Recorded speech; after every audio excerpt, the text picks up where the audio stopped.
Bueno, hola, buenas tardes a todos. Vamos a esperar unos minutos a que se acabe de conectar más gente porque acabamos de iniciar el seminario y veo que se va conectando mm, varios compañeros.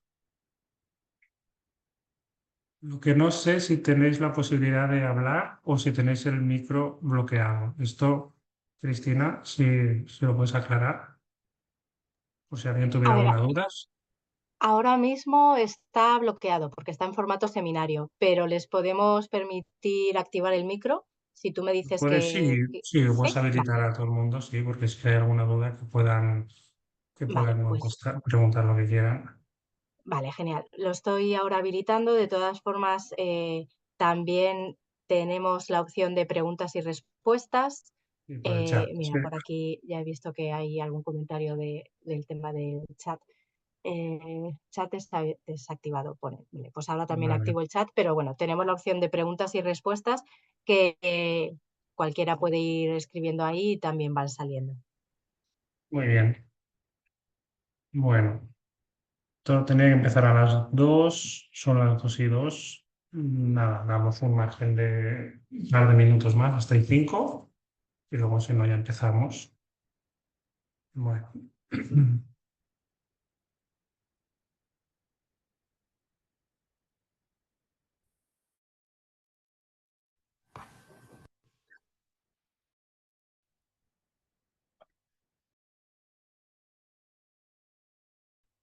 Me paso con...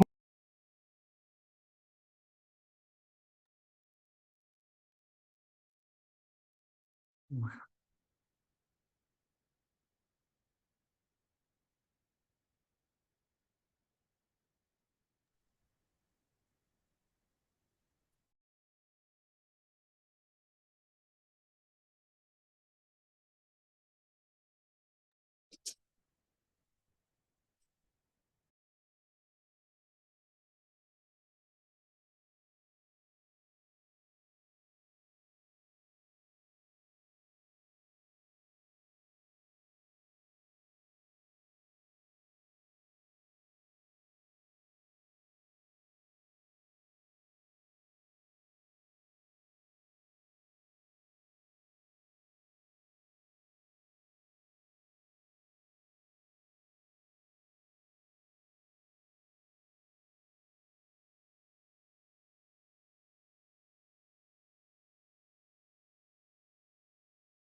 vamos a ver.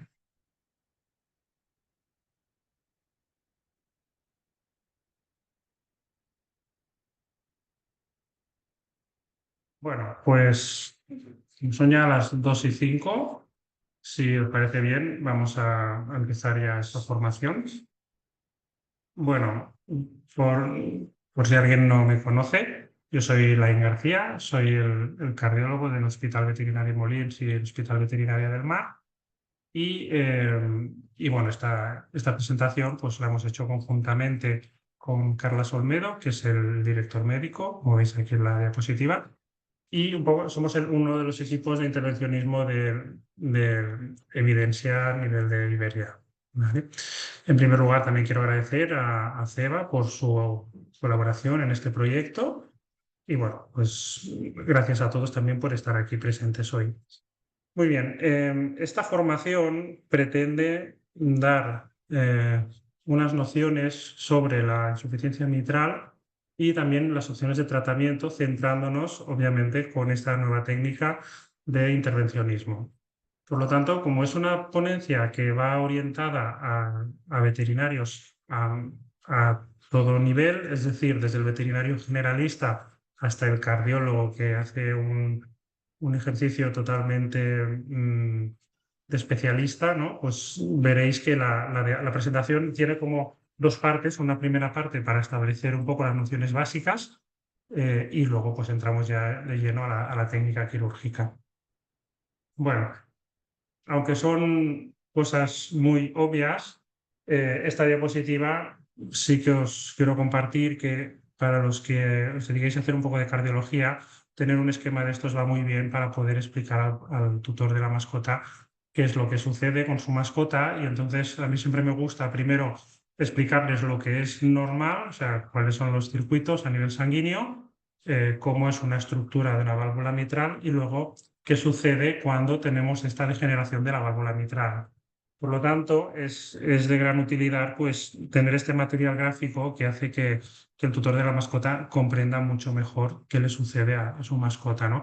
Entonces, muchas veces lo que explicamos es que, bueno, pues que tenemos allí la válvula mitral, que es una válvula que se va deteriorando y el problema que hay es que no cierra correctamente, ¿no? Entonces, las dos válvulas de la mitral no coaptan bien una con la otra, de tal forma que cada vez que se produce una sístole hay una fracción de volumen regurgitante que retrocede desde el ventrículo izquierdo hasta la aurícula izquierda, generando una turbulencia que es el soplo que nosotros escuchamos, ¿no? Entonces, siempre les explico a los tutores pues, que obviamente esto implica una sobrecarga de volumen a nivel auricular, que posteriormente va a provocar una sobrecarga de volumen a nivel ventricular, y en función de cuánta sangre, cuánto volumen de sangre retrocede a través de la válvula mitral, pues esto va a tener una serie de consecuencias hemodinámicas, ¿no? Que muchas veces en fases ya más avanzadas va a implicar una dilatación de cámaras y una afectación de la función sistólica, ¿vale? Y además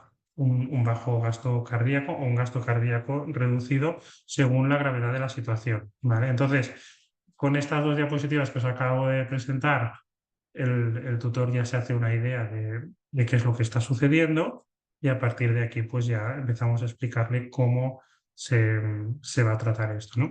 Pero también es muy importante explicarles cómo está estructuralmente diseñada la válvula mitral, porque al final le dices que tienes una válvula que no cierra bien, bueno, esto lo pueden entender, pero si luego entramos en detalles a explicarles cómo es la conformación de una válvula con las dos valvas, las cuerdas tendinosas, los músculos papilares, eso también ayuda a comprender un poco dónde puede estar el origen del problema que ha desencadenado esa descompensación cardíaca de nuestro paciente, ¿vale?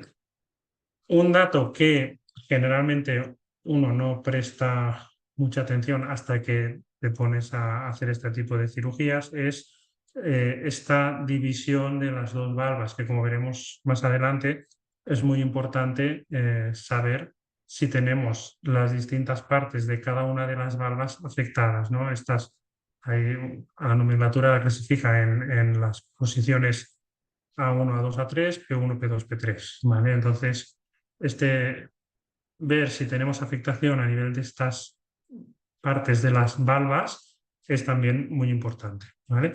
Al final, cuando nosotros tenemos una insuficiencia de la válvula mitral, se debe pues, a diferentes causas en función de la patología. O sea, aquí ya analizando la insuficiencia mitral desde una perspectiva más global, pues podemos tener insuficiencia mitral por un incremento del anillo valvular, patologías pues, como una dilatada, una degeneración mixomatosa o simplemente pues, cuando hay una sobrecarga de volumen.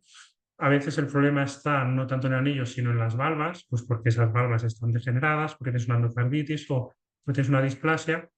Puede ser que la causa de la insuficiencia sea realmente un problema a nivel de cuerdas tendinosas, una rotura de cuerdas tendinosas, por ejemplo, o problemas en músculos papilares, que tengan algún tipo de malformación, o corazones con hipertrofias ventriculares muy marcadas que modifican la posición normal del músculo papilar y entonces eso te afecta a la coaptación de las valvas, o a veces, pues es lo más típico en gatos, que tengamos movimiento sistólico anterior de la válvula mitral, ¿vale?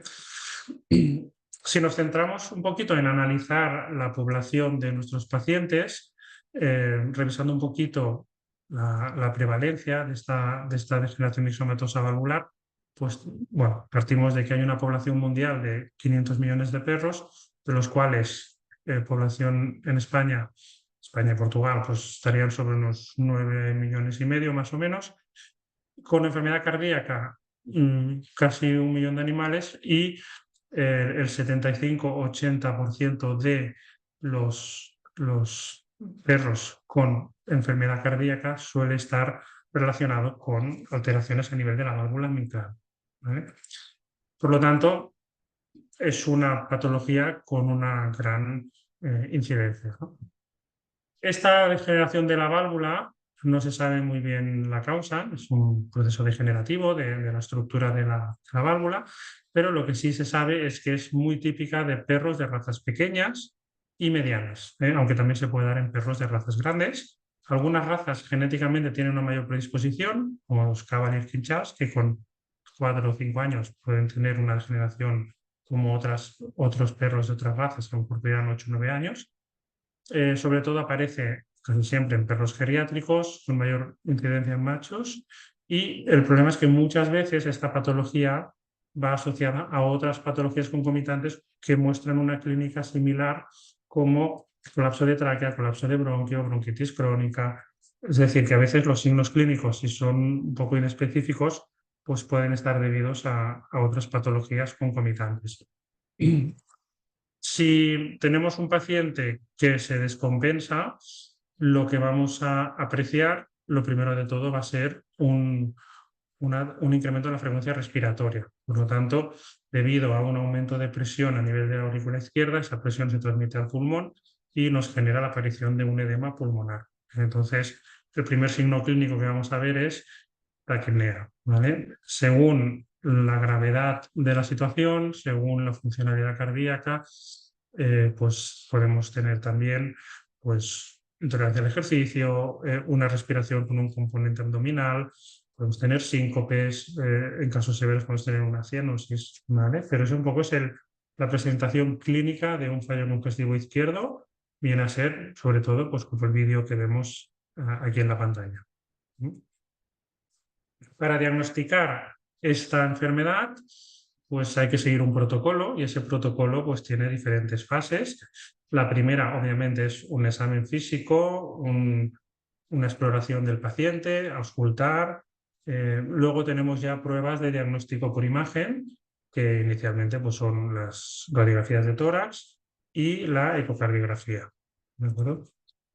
Si nos centramos en la exploración física, bueno, podemos tener pacientes con insuficiencia de la válvula mitral que sean totalmente asintomáticos y que sean pacientes que no muestran ningún tipo de clínica.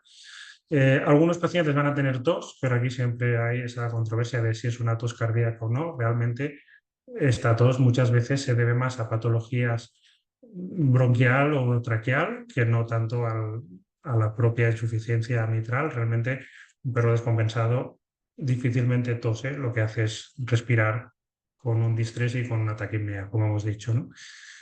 Podemos tener perros con disnea, con signos más inespecíficos, como una debilidad, una intolerancia al ejercicio.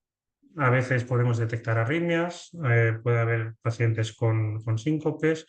En el examen físico es importante valorar el latido cardíaco con el pulso femoral para ver que haya una buena sincronización. Otra prueba que nos puede ayudar y que es importante tener en consideración es no solo la auscultación para valorar el ritmo o si detectamos algún latido prematuro o bueno, un poquito ver si es un ritmo regular o irregular, ¿no? Sino es importante en estos pacientes ver si tienes o no arritmia sinusal respiratoria, porque muchos perros con insuficiencia mitral tienen una presentación clínica inespecífica, el veterinario que te refiere el caso cree que todo es del corazón, en cambio si apreciamos por auscultación y luego confirmamos con el electrocardiograma que el ritmo cardíaco sigue un patrón de arritmia sinusal respiratoria, muy probablemente ese corazón, ese soplo no va a ser irresponsable de los síncopes, la fatiga, la disnea que tenga el paciente. A lo mejor tenemos otra patología, una neumonía, una bronquitis, una fibrosis pulmonar, ¿vale? O sea que identificar una arritmia sinusal respiratoria en un paciente mitrálico es un indicador positivo desde el punto de vista de la gravedad del soplo respecto a los signos clínicos, ¿no? Vale, la auscultación pulmonar puede ser normal, podemos tener crepitaciones, podemos tener sonidos atenuados, es un poco así más variable, ¿no? Si nos centramos rápidamente en lo que sería pues, los hallazgos que podemos identificar mediante radiografía, con una radiografía torácica vamos a poder ver elevación de la tráquea, la silueta cardíaca está aumentada y entonces la tráquea se eleva. Normalmente la tráquea tiene una angulación respecto a la columna de unos 30 grados más o menos, entonces si la tráquea está paralela a la columna, pues es que está elevada, ¿vale? Podemos tener también esa dilatación de la aurícula izquierda, a veces se puede intuir una compresión a nivel bronquial. Muchas veces también vamos a tener un incremento del tamaño de la silueta cardíaca, entonces podemos hacer la medición del índice de escala vertebral, ya sabéis cómo funciona, se mide el tamaño del corazón en función al número de cuerpos vertebrales. Otros pacientes ya en fases descompensadas pues van a mostrar unos infiltrados en la zona, sobre todo caudal dorsal, con una pérdida de definición de la silueta cardíaca, generalmente en el borde caudal, y en ocasiones podemos apreciar también dilatación de las venas pulmonares, ¿no? Que es un indicativo de que tienes el fallo congestivo izquierdo. Al final, la prueba diagnóstica que nos va a dar una información más detallada o un poquito más específica, ¿no? para valorar la situación es la ecocardiografía. Mediante ecocardiografía nosotros vamos a poder valorar pues, la integridad de la válvula, cómo se contrae este ventrículo, valorar esa función sistólica, ver si hay roturas de cuerdas tendinosas, es decir, es lo que nos va a dar una información más objetiva de la enfermedad, ¿vale? Normalmente, en unas fases iniciales, pues lo que vamos a apreciar es esta situación como la que vemos aquí en el vídeo de la izquierda, que es una válvula que no cierra bien y en el momento de la sístole se produce este reflujo que comentábamos antes de aurícula a ventrículo, ¿no?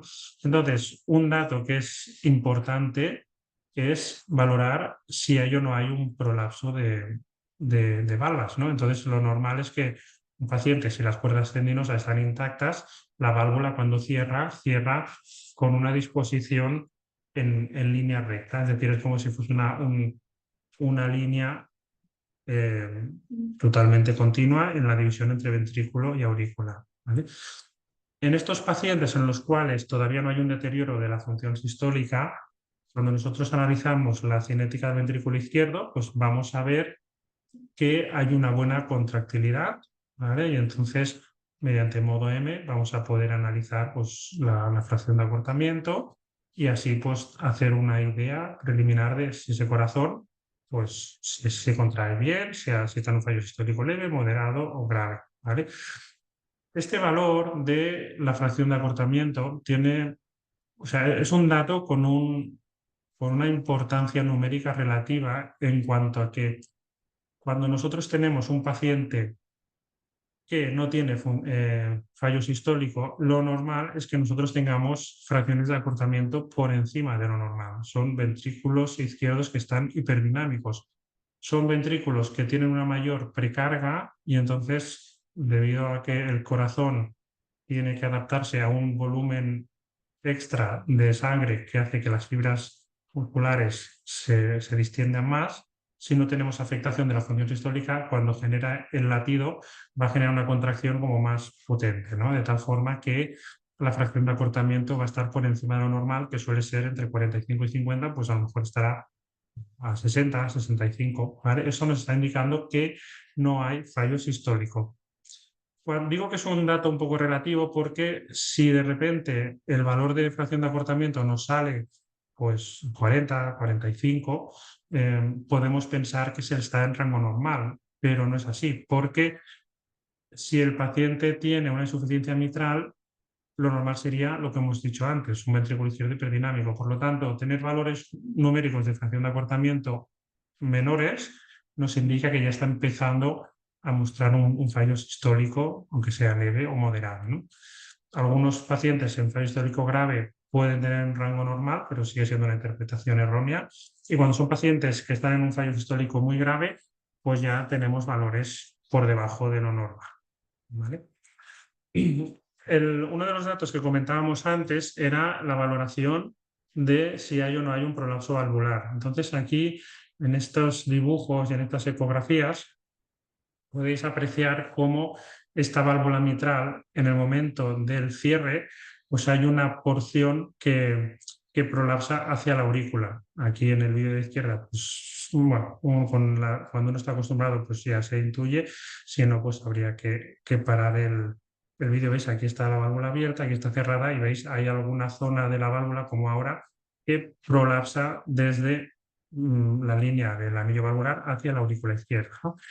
En esta otra ecografía de la derecha, pues también igual veis que cuando la válvula cierra, la valva anterior o la valva septal prolapsa ligeramente hacia la aurícula, ¿vale? Y esto se produce porque hay una rotura de cuerdas tendinosas que, en función de si es de primer orden, segundo o tercer orden, pues va a tener unas consecuencias más o menos graves, ¿no?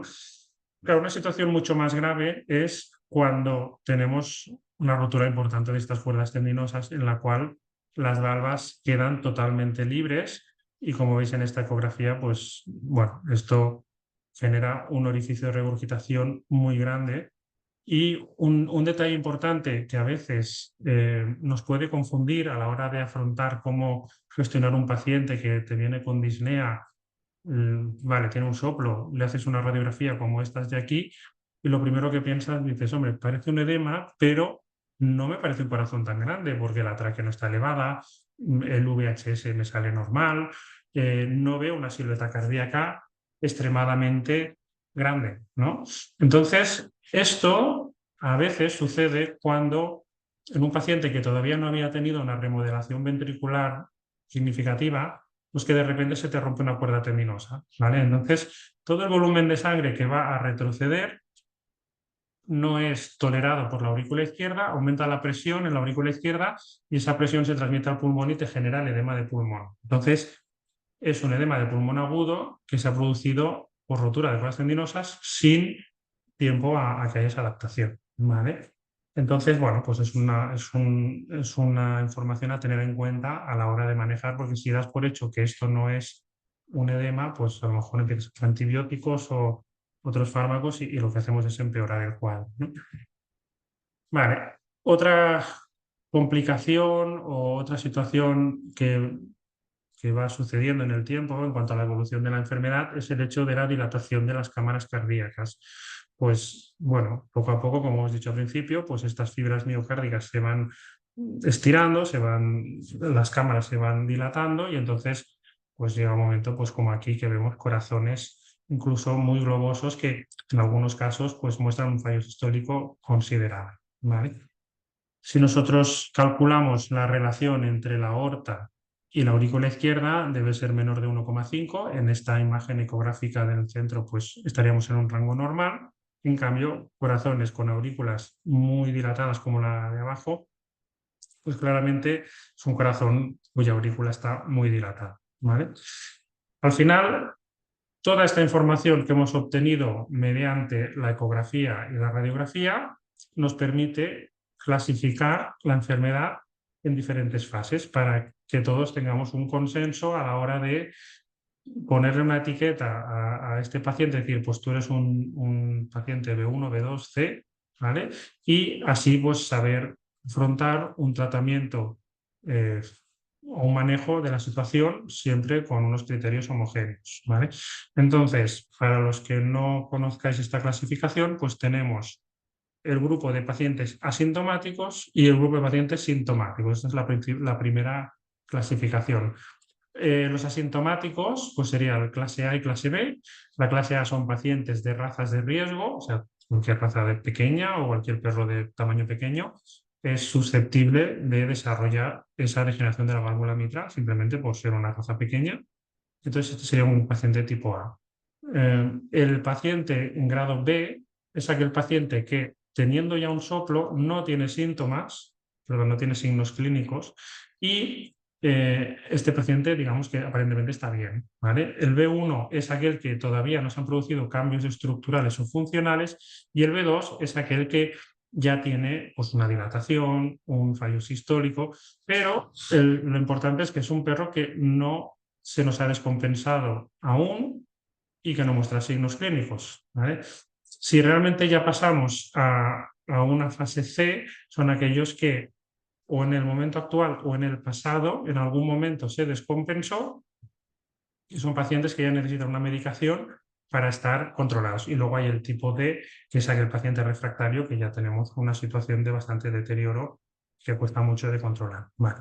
Entonces, los B1 no se medican, los B2 normalmente se medican, bueno, lo recomendable es dar Pimovendan y en algunos casos, aunque aquí esto ya no entra en el consenso, un B2 con una aurícula muy grande, algunos cardiólogos damos furosemida a dosis bajita para prevenir el paso al nivel C, al grado C, cuando vemos corazones muy dilatados que aunque están bien, pero en cualquier momento van a estar mal, ¿vale? Bueno, el problema del B2 es que el B2 es un concepto muy amplio. Podemos tener un perro con un soplo, sin cambios estructurales importantes, solo un poquito de fallo sistólico, una aurícula izquierda un poquito dilatada, y que dices, bueno, casi es un B1 un poquito peor, ¿no? O podemos tener un B2 que mañana se nos puede descompensar porque tienes un corazón súper dilatado y que contrae fatal, ¿no? Entonces es un B2, es un abanico bastante amplio, ¿vale? Pero bueno, realmente lo importante aquí es conocer esta clasificación para luego poder valorar cómo lo manejamos. Muy bien, entonces, en una situación de urgencia, pues lo que vamos a hacer cuando un paciente nos llega con este cuadro clínico de taquipnea, crepitaciones, soplo, cianosis, bueno, pues el tratamiento de urgencia es un bolo de, bueno, hay varios protocolos, pero el que usamos nosotros es un bolo de furosemida 2 miligramos por kilo intravenoso y posteriormente 1 miligramo kilo hora intravenoso pues durante 5 horas y vemos a ver cómo está. Si en esas 5 horas ya ha mejorado, pues entonces ya valoramos si podemos pasar a un protocolo de cada 8 horas o necesita seguir insistiendo más. O otra opción es poner en ese momento un CRI de furosemida, ¿vale? Cuando tenemos un paciente que se nos llega descompensado, pues hay que hacer un manejo hospitalario bastante intensivo en el cual pues hay que monitorizar la frecuencia respiratoria porque es un indicador de cómo está evolucionando, ¿vale? Entonces, a medida que se resuelve el edema, la frecuencia respiratoria va a ir bajando. También es importante valorar la presión sanguínea para detectar estados de hipotensión, monitorizar el electro, hacer radiografías para ver cómo van esos infiltrados pulmonares y si está respondiendo bien al tratamiento también. Hay que ir ajustando la dosis de furosemida y hacer control de renal e iones, ¿vale? Porque muchos perros cuando haces un tratamiento de choque con furosemida, pues muchas veces el riñón al final pasa factura y es bastante normal pues, que al día siguiente los parámetros renales estén peor de lo que estaban al principio, ¿vale? Otra parte del tratamiento muy importante es la oxigenoterapia, que eso les ayuda mucho. Bueno, al final, por recopilar un poquito esta situación, la degeneración de la válvula mitral es una patología, una situación clínica de alta morbilidad y mortalidad, si estamos ya en fases avanzadas, aunque muchos pacientes en fases iniciales pues, pueden tener una buena calidad de vida durante tiempo. Y es una enfermedad de evolución lenta, lo que pasa es que puede descompensarse de repente en cualquier momento según evolucione pues, el estado de la válvula mitral. Muy bien, entonces, si nos centramos ya a modo de cómo gestionamos este tratamiento, hay que tener en cuenta que cuando tratamos una patología tenemos un tratamiento primario y un tratamiento secundario. Entonces, en este caso, no podemos dar un tratamiento primario porque es un proceso degenerativo que no podemos detener y tampoco no es una degeneración de la cual se conozca pues, la forma ni de prevenirlo ni de revertirla, ¿no? Entonces, tenemos que centrarnos en un tratamiento secundario, ¿no? Que es intentar frenar la evolución del proceso y ir poniendo diferentes tipos de fármacos según la fase en la que estamos, ¿no? Esto es un poco la gestión tradicional que se ha hecho toda la vida, ¿no? Que es como ir poniendo parches en forma de medicamentos. Que tienes un edema, que tienes fallo congestivo, pues das diuréticos. Que contrae mal, das un inotropo positivo. Que tiene arritmias, das un antiarrítmico, ¿vale? Pero al final lo que siempre se ha hecho ha sido ir gestionando las complicaciones que van saliendo en función de cómo estaba ese corazón en cada momento, ¿vale? Desde hace muchos años también se ha planteado opciones quirúrgicas para ir a la fuente del problema, que es esa válvula mitral que está deteriorada. Entonces, en el pasado, pues bueno, el pasado y actualmente también se hace en algún centro, pero hay la opción de hacer una cirugía abierta, de reconstrucción de esa válvula. Si te ha roto una cuerda tendinosa, pues se puede reconstruir. En medicina humana, pues te cambian, te reemplazan la válvula y te ponen una prótesis, pero estas técnicas están poco accesibles en veterinaria y además pues también tienen un coste muy elevado y muy pocos centros lo hacen. Lo hacen en Japón, lo hacen en Inglaterra y pocos sitios más, ¿no? Bueno, en Estados Unidos. Entonces, bueno, ¿qué sucede si solamente nos centramos en un tratamiento farmacológico? Que es lo habitual, ¿no?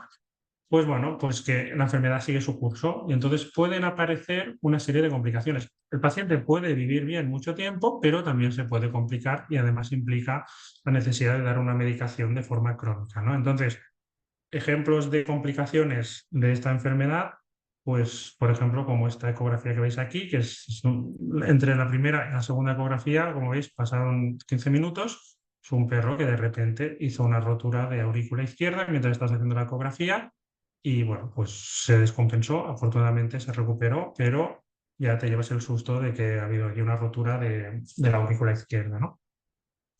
Otra posibilidad que puede pasar es que desarrollen hipertensión pulmonar postcapilar. Entonces, si miramos las tablas de causas de hipertensión pulmonar, más o menos el 50% o el 45% de los casos son la hipertensión pulmonar del paciente se produce como consecuencia de un problema del lado izquierdo, ya sea una insuficiencia mitral por degeneración valvular o una cardiopatía dilatada. Otra situación que puede darse es que, pues, que el paciente se vuelva refractario a la furosemida y entonces tengamos que dar dosis muy altas de diuréticos para controlar ese fallo congestivo. Entonces, el rango efectivo de la furosemida está entre 6 y 8 horas, entonces si tienes que dar dosis muy altas puedes llegar a niveles de toxicidad y entonces pues tienes una afectación renal, ¿vale? En este caso, para prevenir esta situación, pues lo que se puede hacer es, como estrategia, cambiar la ruta de administración, es decir, dar furosemida subcutánea. A veces no es cuestión de subir la dosis, sino administrarla subcutáneo y quizás, pues porque a lo mejor tienes un problema de mala absorción a nivel intestinal, le das la dosis vía subcutánea y te funciona igual de bien, incluso a menos dosis, ¿vale? La otra opción es cambiar por torasemida. La torasemida es un diurético muy similar a la furosemida, pero mucho más potente, dura más tiempo. Entonces, bueno, pues tiene sus ventajas, ¿no? Hay que ajustar muy bien la dosis porque al ser más potente hay que vigilar la función renal, pero dar torasemida es una buena opción, tanto de inicio como en casos refractarios de pacientes que toman la furosemida de forma crónica. Muy bien, entonces, llegado a este punto, que ya hemos establecido un poco las bases de la enfermedad, el diagnóstico y el manejo convencional, pues ahora entramos ya a la fase de explicar un poquito estas técnicas quirúrgicas, que es el tema de interés de hoy, ¿vale? Bueno, aquí veis una tabla, una lista de diferentes técnicas y dispositivos que se han utilizado en humana para tratar esta patología, ¿vale? Entonces, como veis, hay muchos, y cuando hay muchos, quiere decir que no hay ninguno que funcione, o sea, que no es que haya uno que vaya súper bien, sino que prueban uno, sino luego diseñan otro, ¿vale? Entonces, en medicina humana, lo primero que se hace es, primera opción, reemplazo mediante cirugía, ¿vale? Como segunda opción, terapia endovascular. Entonces, lo que están mirando es si la terapia endovascular se equipara a la cirugía invasiva, ¿no? Y para ello, pues, van haciendo diferentes estudios. Encontré esta tabla hace poco, cuando estaba preparando la charla. Entonces aquí se ve un poquito la progresión del número de procedimientos quirúrgicos realizados en medicina humana en una franja de tiempo relativamente corta, como puede ser unos 10 años. Pero incluso si nos fijamos en los últimos 5 años, pues veis que cada vez hay un mayor número de pacientes que se benefician de estas técnicas quirúrgicas. La cirugía endovascular de la válvula mitral en pacientes estables pues, tiene unos resultados comparables a la cirugía abierta, una mejor calidad de vida y mejora la supervivencia. ¿Vale? Entonces también tiene un postoperatorio mucho menor, obviamente, que si hacemos cirugía más invasiva. Y curiosamente, en pacientes críticos, pues si solamente damos, esto es medicina humana, si solamente se administra medicación oral al cabo de un año, pues su supervivencia es del 50%, pero si se combina o se administra terapia endovascular, pues más del 80% de los pacientes al cabo de un año pues tienen una supervivencia con un bienestar general y una serie de cambios positivos a nivel de estudio cardíaco de funcionalidad cardíaca. ¿Vale? Entonces, este dispositivo en cuestión, el dispositivo VCLAM, es un dispositivo que tiene varias ventajas. En primer lugar, que se aplica de forma mínimamente invasiva, por lo tanto, el riesgo quirúrgico es mucho menor porque es mucho menos traumático. Los estudios demuestran una tasa de éxito pues alrededor del 95%. No necesitas circulación extracorpórea, no necesitas hacer una cardioplegia. En 24-48 horas el paciente está muy bien. Es un tiempo de intervención más corto y no necesitas transfusiones, ni hacer fluoroscopias con contrastes, ni nada. Y al final el objetivo de estas técnicas es reducir el diámetro o el tamaño del orificio regurgitante para así reducir el volumen regurgitante y tener controlado de forma indirecta pues, el riesgo de tanto de edema pulmonar como esa sobrecarga de volumen que al final nos está empeorando esa función cardíaca. Los resultados muestran una supervivencia superior al 90% al cabo de un año de la cirugía.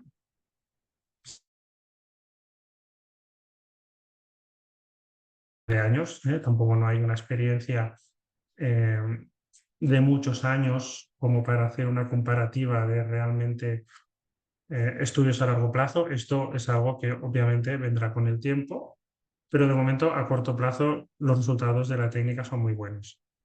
Entonces, al final, lo que hay que plantear, pienso yo, es ofrecer esta posibilidad al tutor a la hora de gestionar el manejo de este paciente que tiene insuficiencia mitral, porque podemos estar dando medicación toda la vida, a muchos perros les irá bien, a otros pues al final acabará afectando pues la función renal, es una medicación que vamos a tener que dar de forma crónica. Bueno, otra opción es que si el tutor lo entiende como una opción válida, y yo creo que es así como hay que proponerlo, pues es ir a resolver el origen del problema. Por lo tanto, si yo reparo esa válvula, pues todas las complicaciones derivadas de esa válvula que funciona mal, pues a lo mejor no las tendremos o serán en un grado mucho menor, de tal forma que podemos hacer un paso atrás en el tiempo en cuanto a la fase de deterioro de esa válvula mitral. Obviamente, la válvula sigue su proceso degenerativo, pero nosotros lo que estamos haciendo con esta técnica es actuar sobre, o sea, adelantarnos a las consecuencias, ¿vale? Es decir, ahora lo veréis un poco cuando veáis la técnica, veréis mucho mejor un poco lo que quiero decir con esto. Bueno, se trata de una cirugía híbrida. ¿Híbrida qué quiere decir? Que tiene un componente quirúrgico y una parte intervencionista, ¿no? Y además es una técnica que el procedimiento pues, implica una coordinación también con el servicio de imán. Ahora enseguida pasamos a la técnica, pero primero os explico un poco los criterios de inclusión y los criterios de exclusión que puede haber, ¿vale? Esta técnica idealmente está pensada para perros de más de 4 kilos. Se puede intentar de 3,5, pero la empresa que fabrica te recomienda como mínimo que tenga 4 kilos. En edades, bueno, esto de la edad, lo dicen menos de 12 años. Yo pienso que si tiene 14 ya está bien, tampoco lo veo tanta limitación, ¿vale? Pero obviamente perros muy, muy geriátricos o con otras patologías graves concomitantes, pues quizás no son candidato ideal, pero bueno. Entonces, está pensado para pacientes que estén en fase B2 y C, entendiendo C, C1, ¿vale? C1. ¿Por qué? Porque si estamos en unas fases ya C avanzada, un C2 o un D, son pacientes que muchas veces ya van a tener una serie de alteraciones ya importantes que, como veremos a continuación, pues quizás no cumplen los criterios ideales para un paciente candidato a esta cirugía, ¿vale?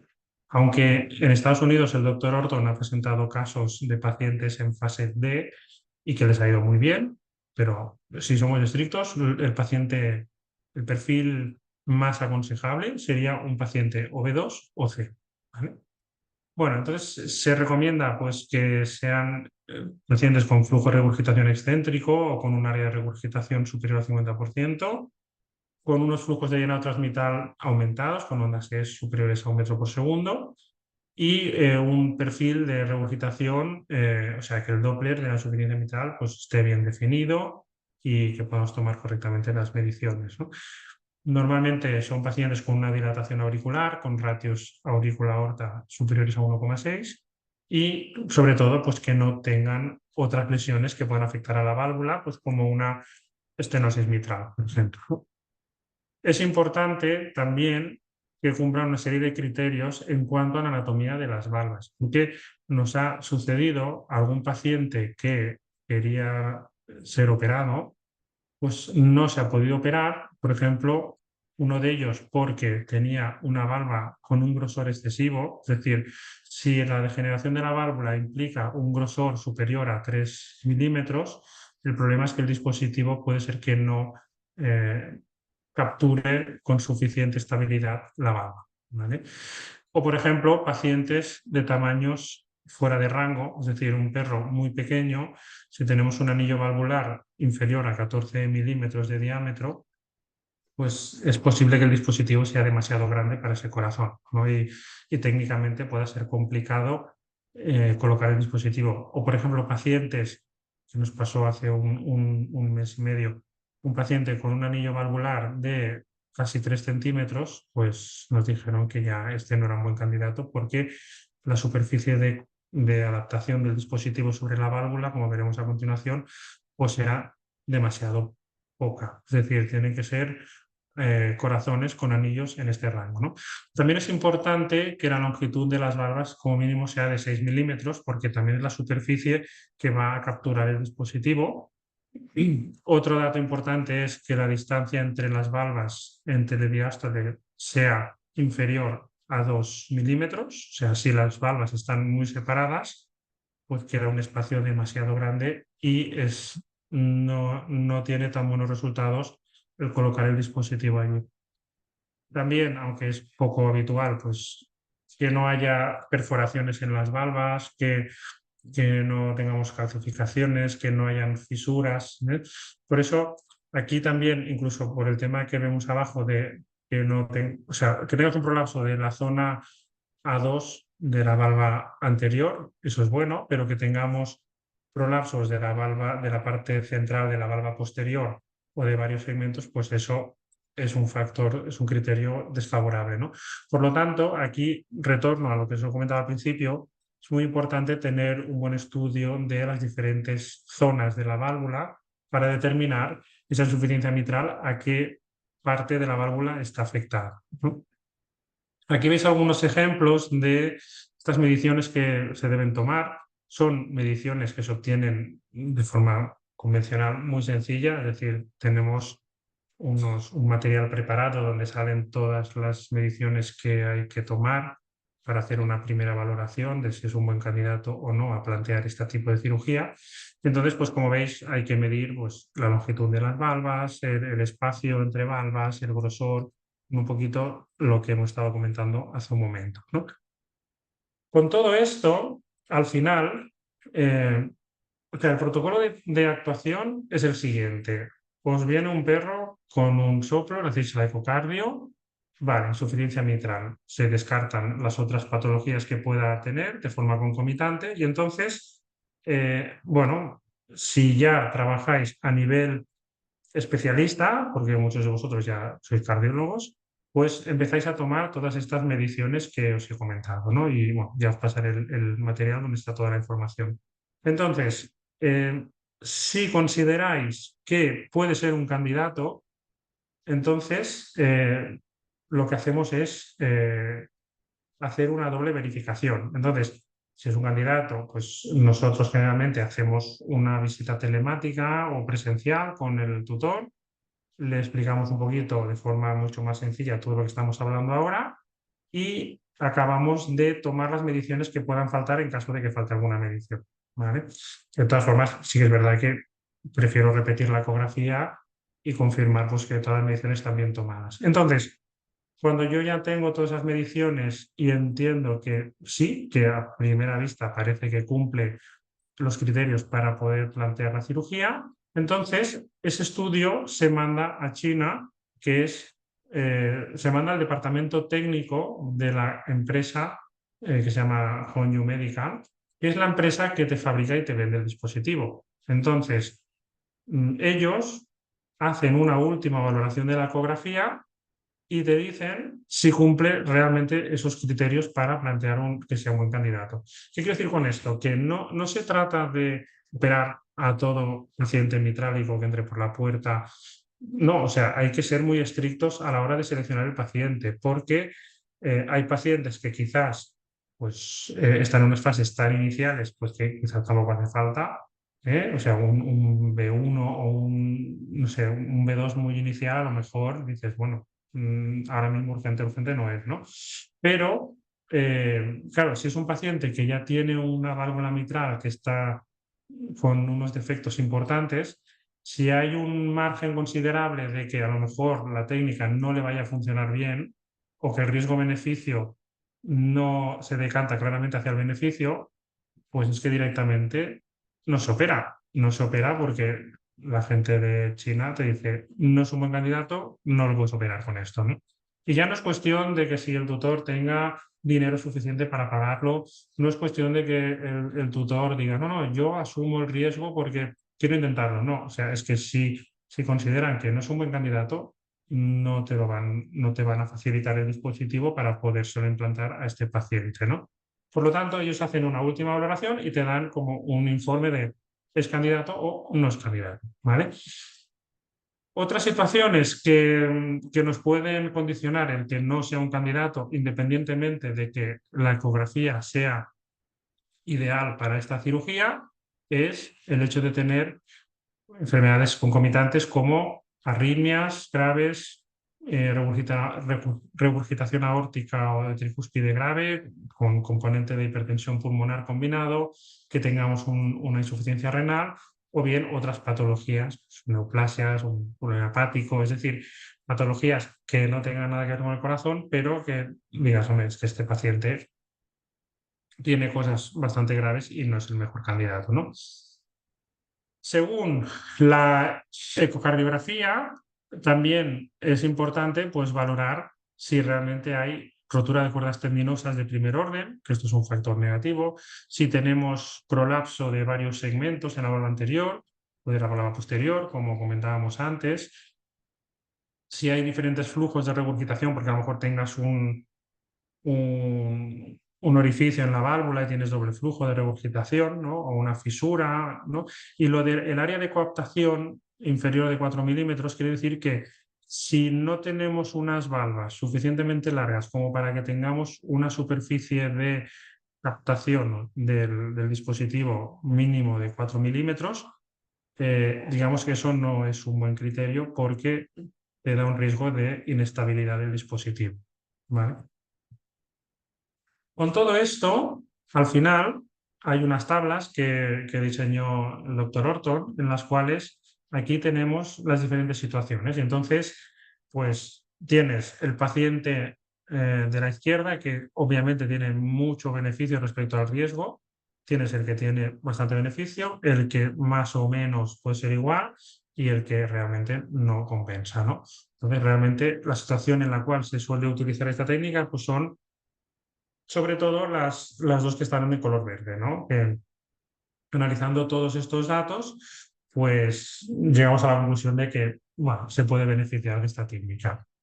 Vale, llegamos ya seguramente a la parte que más os interesa, que es la técnica quirúrgica. Bueno, es importante recordar, esto es un trabajo de equipo en el cual interviene el cirujano, el cardiólogo, el anestesista, el técnico de imagen y el equipo auxiliar, ¿vale? Al final, mínimo, pues necesitas, pues esto, 5 personas, ¿no? Muy bien, es el equipamiento necesario, realmente lo que hace falta, pues es un ecógrafo que permite hacer ecocardiografía tridimensional con sonda transesofágica.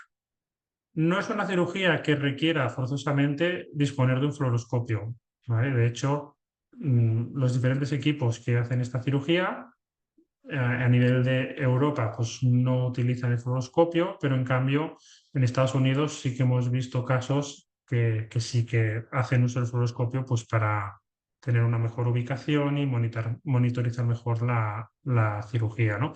Pero sobre todo lo que es fundamental e imprescindible es una sonda transesofágica con software 3D, 4D, ¿vale?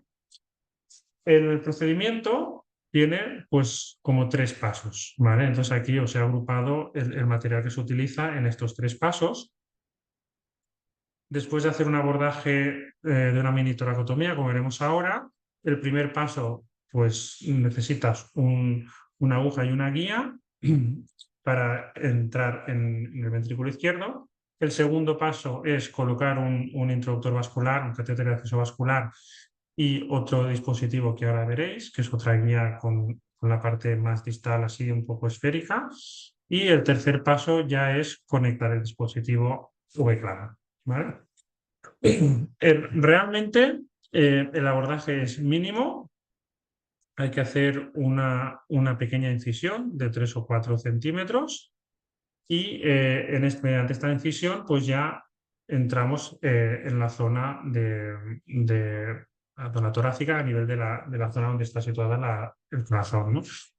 Entonces, aquí es muy importante tener cuidado de no diseccionar la arteria torácica interna, ¿vale? Que está en esta zona ventral, porque si seccionamos esta arteria, pues es un engorro porque empieza a sangrar y nos complica un poquito pues, el procedimiento, ¿vale?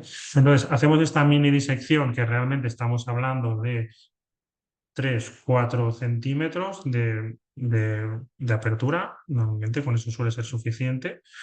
Y pues poco a poco vamos haciendo, el cirujano va haciendo esta disección, va abriendo planos subcutáneo, muscular, hasta que al final hacemos una pequeña ventana. Después de hacer una incisión separándolos a nivel intercostal, pues colocamos este separador y ya estamos visualizando el corazón con su pericardio, ¿vale? Siguiente paso es hacer una mini pericardiotomía. Y esta incisión que realizamos en el pericardio, lo que se hace es colocar unos puntos de sujeción en los 4 extremos, ¿vale? De tal forma que al suturar el pericardio al subcutáneo y a la piel, ¿vale? Esto nos va a dar una cierta estabilidad en el corazón, ¿vale? Bueno, las imágenes que veis a la izquierda son imágenes de la misma técnica quirúrgica que se aplica en humana, ¿eh? O sea que realmente es una técnica que se ha extrapolado de medicina humana, ¿vale? Como veis aquí con el portaobjetos, pues para que veáis un poquito el tamaño de esta incisión. Esto es un portaobjetos convencional del que usamos todos los días, ¿vale? Muy bien, lo que es a continuación, lo que vamos a hacer es, guiados mediante ecocardiografía transesofágica, vamos a localizar el punto de la zona del ápex cardíaco por donde vamos a introducir todos los materiales, ¿vale? Si fijáis los dos vídeos, el vídeo de la izquierda vemos este bastoncillo estéril que hace presión en el ápex cardíaco y de forma simultánea en el vídeo de la ecocardiografía transesofágica vemos esta imagen ecodensa que parece que viene del ápex hacia arriba, pues eso es la presión que estamos ejerciendo con este bastoncillo. ¿Vale? Por lo tanto, con la ecocardio transesofágica lo que necesitamos es tener unas imágenes ortogonales a 90 grados, ¿vale? Para tener la posición en el espacio tanto, digamos que de derecha a izquierda como de delante hacia atrás. Es decir, tenemos que entrar justo en el centro del ápex y orientar el catéter hacia el centro de la bala. ¿Vale? Lo que es, a continuación, una cosa que es bastante espectacular, ¿no? Cuando lo haces la primera vez, es suturar el ventrículo tal cual, ¿vale? Entonces, con esta sutura lo que hacemos es hacer un punto con unos parches de celulosa que posteriormente nos van a ayudar a cerrar cuando terminemos la intervención, ¿no? Simplemente son pues, como 2 puntos en U, como si hiciéramos una sutura en bolsa de tabaco, pero con 2 puntos solamente, y realmente, más allá de lo espectacular que pueda parecer suturar un corazón así, tal cual, a nivel de monitorización anestésica, pues sí, obviamente se hará alguna extrasístole, pero la mayoría de los pacientes es algo que toleran sin demasiada complicación, ¿eh? Es decir, no pensábamos que iba a ser como más agresivo o complicarnos un poquito más, pero que va, que va. Total, que se ponen aquí estos 2 parches de celulosa y esta sutura, a continuación, lo que se hace es fijarla con, bueno, aquí vemos el segundo parche, ¿vale? Veis aquí, es como si pusiéramos un punto en U, ¿vale? Entonces, se aproximan los parches el máximo posible y esta sutura se tensa para que realmente ahora cuando entremos por ahí por el medio, pues nos permita hacer un buen control hemostático de que no haya un sangrado excesivo cuando entremos en el corazón, ¿vale? Para ello se puede poner este dispositivo que actúa a modo de torniquete, que aparte de que nos permite hacer presión, nos permite también hacer una tracción hacia nosotros del corazón y así, pues, digamos, poder tener esa estabilidad a la hora de introducir luego pues, los materiales de cateterismo. ¿Vale? Bueno, entonces, siguiente paso ya es entrar al corazón. Como veis, utilizamos una aguja que está cargada con una guía hidrofílica. Entonces, esta aguja, guiados con la ecografía, pues entramos en la zona del ápex cardíaco y la aguja pues tiene que llegar pues por debajo de los músculos papilares. Prácticamente pues entrar en cámara ventricular. En el dibujo de abajo, simulación 3D, pues veis la aguja más o menos hasta donde llega. Llega pues prácticamente allí donde terminan los músculos papilares. Es importante no avanzar más para no lesionar las cuerdas tendinosas. Y una vez hemos entrado la aguja, como veis en el vídeo de la izquierda, pues se introduce la guía. Esa guía se deja dentro del ventrículo y se retira la aguja, ¿vale? Aquí volvéis a verlo otra vez. Hacemos esta punción con la aguja y una vez tenemos la aguja en ventrículo, pues lo que vamos a hacer es introducir guía y retirar la aguja. ¿De acuerdo? Ahora aquí lo veis perfectamente aquí. ¿Veis? Estamos introduciendo la guía y cuando la guía ya está dentro, pensad que la guía oblitera la punción, por lo tanto lo normal es que no sangre prácticamente casi nada. ¿Vale? El siguiente paso ya es introducir el catéter, el catéter a partir del cual vamos a introducir luego el dispositivo. Este catéter azul es un catéter de 14 French, bastante grueso, como veis, y se introduce a modo de como un trocar, ¿no? Y como veis, este catéter tiene unas líneas blancas en su extremo distal, que es como una medición por centímetros, entonces te permite ser consciente del trozo de catéter que has introducido en el ventrículo. Como veis en la simulación con el dibujo, este catéter pues también se introduce prácticamente hasta la zona de los músculos papilares y bueno, está guiado por la guía hidrofílica que hemos puesto antes. Entonces ya una vez tienes el catéter introducido, lo que haces es retirar el dilatador, que es esta pieza blanca que va por dentro del catéter, ¿vale? Está un poco en el extremo más externo, ¿vale? Entonces dejamos solamente el catéter, ¿vale? Retiramos la parte negra y dejamos solo el catéter de color azul. Vale, a continuación, aquí en la ecografía veis ese catéter y de repente veis que hay otra sombra ecogénica que blanquecina, ¿vale? Entonces, eso que vemos en la ecografía es este dispositivo que es una guía que en el extremo más distal tiene una forma o casi como cilíndrica, entre cilíndrica y esférica. Esa guía lo que nos va a permitir es atravesar la válvula mitral sin enredarse con las cuerdas tendinosas y nos permite que una vez esa guía está en la aurícula izquierda, a continuación nosotros lo que hacemos es avanzar el catéter azul hasta colocar su extremo dentro de la aurícula izquierda. ¿Vale? Bueno, llegados a este punto, lo que se hace es conectar el dispositivo y, bueno, hay que hacer todo un protocolo de flushing y tal, ¿no? Pero al final esto es un poco verlo, o sea, tocarlo y es un protocolo que cuando lo haces la primera vez, pues ya te explican cómo hay que hacerlo y ya está, ¿no? Pero entonces en ese momento lo que hacemos es conectar el equipo donde está el V-Clamp, que es este dispositivo de color blanco. Y entonces esto se conecta al catéter azul y a continuación lo que vamos a hacer es introducir este dispositivo, ¿vale? Tenemos el catéter muscular, lo tenemos en la aurícula izquierda, entonces hacemos avanzar el dispositivo y cuando el dispositivo ya alcanza el final del recorrido del catéter, pues se liberan estos clips, ¿vale? Es un doble clip, ¿vale? Que inicialmente quedan liberados dentro de la aurícula y lo que hay que hacer es posteriormente retraer en bloque todo para que uno de los clips quede por encima de la válvula y el otro quede por debajo de la válvula, ¿vale? Entonces, para saber si estamos bien posicionados y estamos justo en la zona central de la válvula, o sea, a nivel de la zona A2 y P2, lo que decíamos antes de las distintas partes de la válvula mitral, nos guiamos con la ecocardio transesofágica 3D, que es esta que veis a la derecha.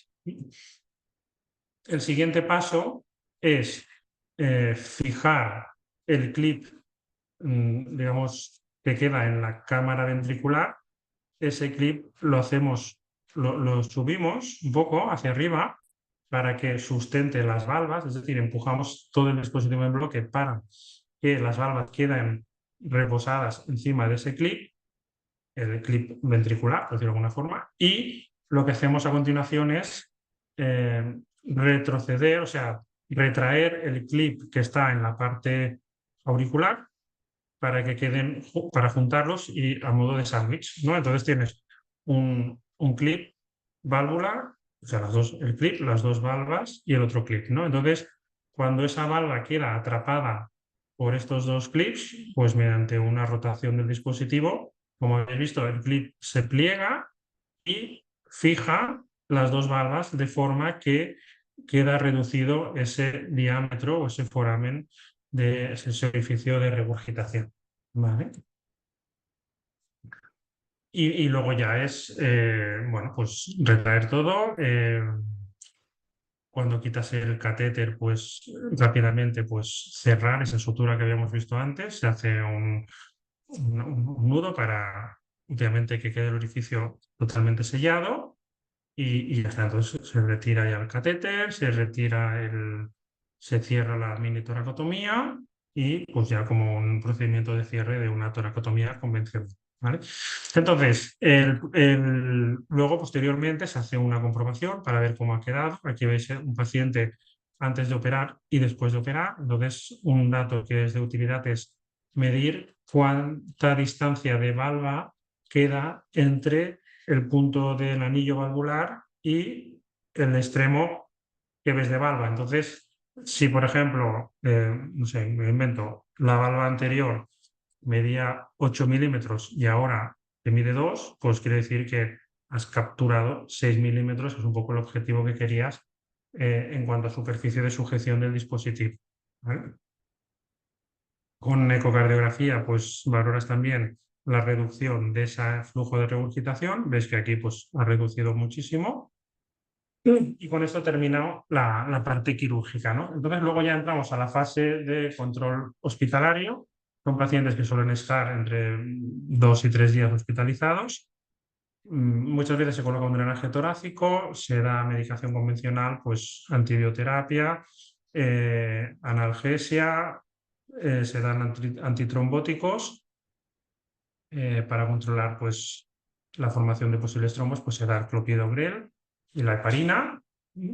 Y cuando se va a casa, pues lo que se prescribe es amoxicilina durante 15 días, unos AINES y como medicación especial, pues clopidogrel durante 4 y 6 meses y medicación de cardio en función de lo que necesite. Esta medicación de cardio va a depender de cada paciente y la realidad es que, bueno, quizás el Pimovendan no se lo vamos a retirar del todo porque ahí estamos hablando de que mejora la función sistólica, pero es fácil que el diurético sí que podamos reducirlo, porque al final el diurético es para contrarrestar el riesgo de edema provocado por la regurgitación. Como ahora tenemos un orificio de regurgitación mucho menor, el volumen de regurgitación también va a ser menor, la presión en la aurícula va a ser menor y la necesidad de diuréticos tiene que ser menor, ¿vale? Como un poco a modo de resumen, es una cirugía que está pensada para pacientes en estadios B2 y C. Es un procedimiento de bajo riesgo y con una tasa de éxito elevada. El procedimiento en cuanto a cirugía es un procedimiento mínimamente invasivo y lo más importante es que atacas la causa de la insuficiencia mitral y eso te facilita no tener que usar medicación a ese nivel de forma crónica, ¿vale? Si tenéis algún paciente que sea candidato a esta intervención, un poco lo que os comentaba antes, el veterinario responsable del caso, cualquiera de vosotros, pues si hacéis ya una primera valoración cardíaca, hacéis estas mediciones que os hemos pasado o que os pasaremos si no tenéis, de todas las mediciones que hay que hacer para valorar. Entonces, se remite el caso al servicio de intervencionismo, valoramos la ecografía, en 24 o 48 horas os decimos qué nos parece, si realmente pensamos que sí, que cumple criterios aparentemente. Entonces, lo que solemos hacer es proponer a los tutores del paciente pues, una visita presencial o una visita telemática. Esto no tiene ningún coste, es decir, les explicamos un poco la enfermedad, que es lo mismo que hemos hablado hoy, pero a nivel tutor. Le planteamos la cirugía y entonces, si les parece bien, pues si hace falta se completa la ecografía si hay alguna medición que no acabamos de tener clara o queremos afinar un poquito más por si acaso, se repite esa ecografía y luego pues se les presenta presupuesto y si deciden que quieren seguir adelante con esta opción, pues adelante. Entonces ya activamos toda la logística, ¿no? Y bueno, al final es lo que comentaba antes. A ver, obviamente son cirugías con un coste elevado, pero también es verdad que nos evita tener que dar una serie de fármacos de forma crónica y que es actuar directamente sobre la enfermedad, o sea, sobre el problema y no tratar, en plan, tratar las consecuencias, ¿no?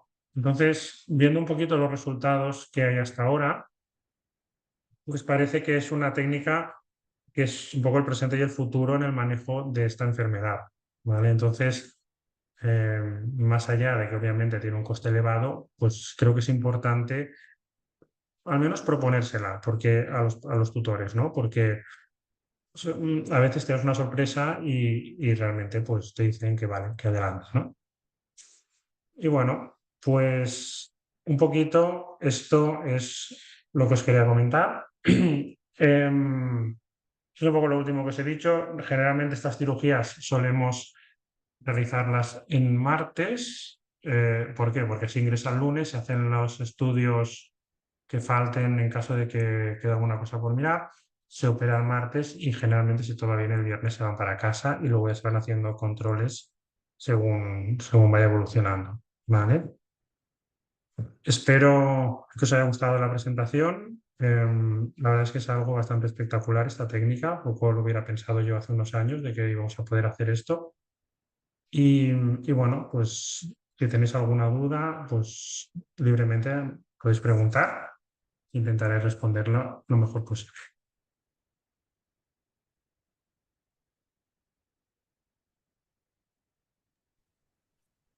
Muchísimas gracias, Laín. Mira, por aquí aparezco yo un momentito para echarte una mano con el chat y para ver si hay alguna duda.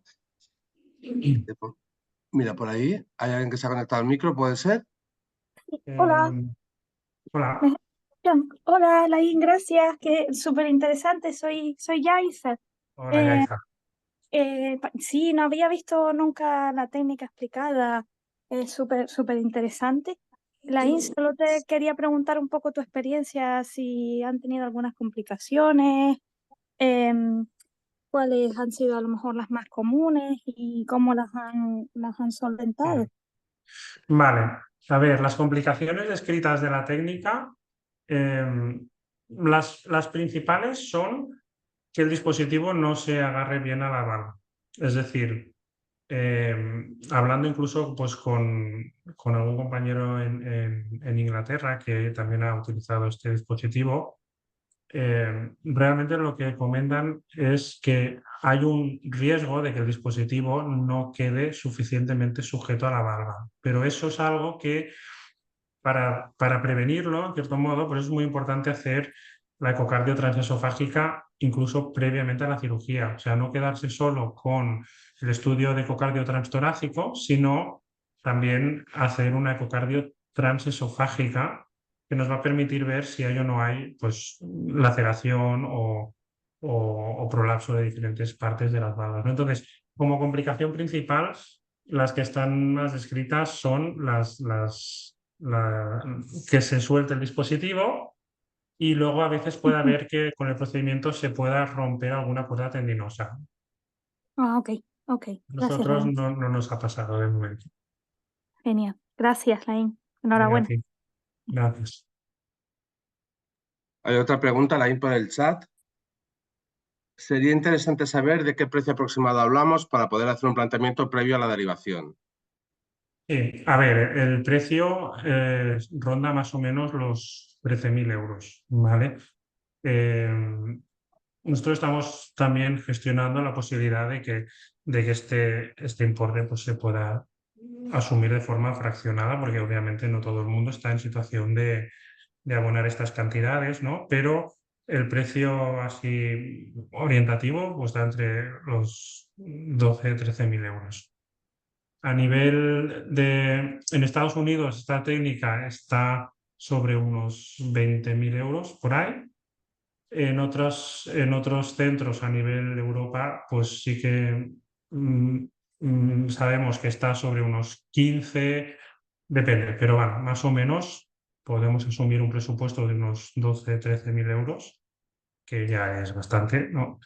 Pero el problema es, o sea, sube tanto porque el dispositivo es muy caro. Es decir, no sé, cada dispositivo a lo mejor te cuesta 8.000 dólares, ¿sabes? Entonces, al final, pues bueno, hay que intentar poner un precio que obviamente cubra gastos, más, pues bueno, todo lo que implica la logística de hacer este tipo de intervenciones.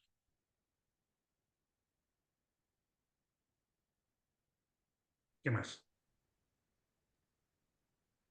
Yo tengo un par de preguntas. Sí, dime. La primera es, bueno, enhorabuena por la charla y gracias, la verdad. La primera es, cuando hablas de pacientes en estadio C, en los que ya están con terapia diurética, has comentado que normalmente una vez ya está puesto el dispositivo, reduces la cantidad de diurético que le estás dando, pero en algún momento llegas a quitarlos o los mantienes ya de por vida con diuréticos por haber ya desarrollado edema de pulmón. Todavía no ha pasado suficiente tiempo como para que se pueda retirar una medicación totalmente. Es decir, yo creo que eso se va viendo con la experiencia, ¿vale? También es una técnica que estamos realizando desde hace pocos meses, por lo tanto, hay que ver un poco cómo va todo, ¿no? Entonces, yo estoy convencido y comentando con otros compañeros que también hacen esta técnica que en cuanto reduces el diámetro del orificio de regurgitación, vas a reducir de forma radical el volumen regurgitante. Entonces, esa aurícula no va a necesitar tanto diurético para prevenir un edema, ¿no? Entonces, si mantenemos la función sistólica y reducimos el retorno de sangre, la regurgitación, lo lógico es que no necesites tanto diurético, ¿no? Al final el edema te viene ocasionado por un aumento de presión en la aurícula izquierda. Entonces, si esa presión en la aurícula la reduces porque reduces el volumen regurgitante, lo normal es que puedas retirar. No sé si realmente, yo creo que a la larga en algunos pacientes sí, pero pienso que quitar el diurético completamente habría que ver si realmente se puede con el tiempo, pero reducirlo yo pienso que sí que se tiene que poder reducir. Mis dudas están yo creo que, por ejemplo, un Primobendan no lo vas a poder quitar porque al final el Primobendan lo que te va a ayudar es a mejorar la función sistólica y eso realmente eso es aparte del estado de la válvula, ¿no? Que sí, que el ventrículo va a ir menos forzado porque vamos a tener una menor precarga, sí, o sea, vas a frenar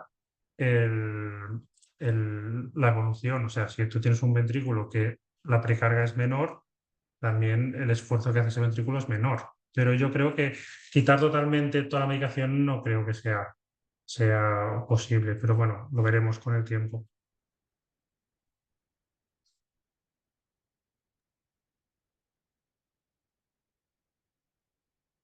De momento por aquí por el chat no se ve nada más. No sé si alguien tiene alguna preguntita más.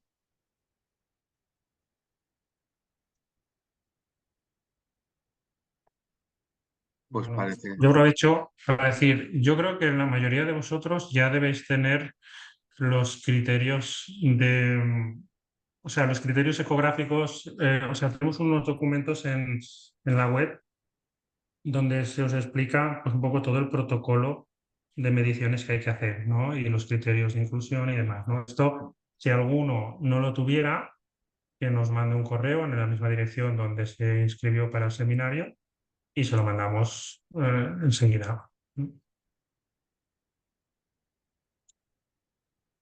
¿Alguien más? Vale, parece que solo hay agradecimientos. Gracias a todos por la asistencia. La verdad es que a muchos de vosotros ya nos conocemos hace muchos años. Me hace mucha ilusión que estéis aquí, conectados. Y bueno, pues como sabéis, aquí todos dispuestos para poderos ayudar en las necesidades que podáis tener. Y al final esto no deja de ser un avance muy importante en el manejo de estos pacientes, que esperemos que en el futuro pues tenga sus frutos y demos un paso adelante. Mira, yo os estoy dejando también mi contacto. Ya lo tenéis porque muchos habéis contactado conmigo directamente, pero os he dejado aquí el correo electrónico.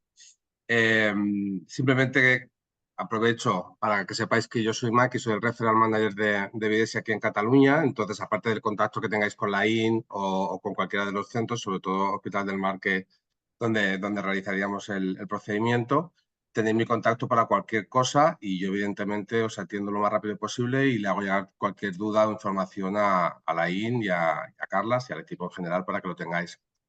Entonces, si no hay más dudas, yo simplemente aprovechar también para agradecer a Ceba la parte de formación y la colaboración que ha tenido con nosotros y con este dispositivo y por consecuencia con el mejorar la calidad de la vida de nuestros pacientes.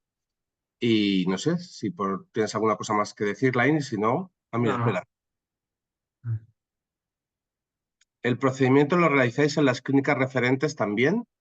No, el procedimiento se realiza en el Hospital Veterinario del Mar en Barcelona, porque además es que necesitas una infraestructura que no es fácil gestionarlo de modo móvil, ¿vale? Necesitas el ecógrafo con la sonda transesofágica, entonces al final son equipos que requieren una inversión muy grande, por eso hemos centralizado de momento todas estas intervenciones en Barcelona, aquí en el Hospital Veterinario del Mar.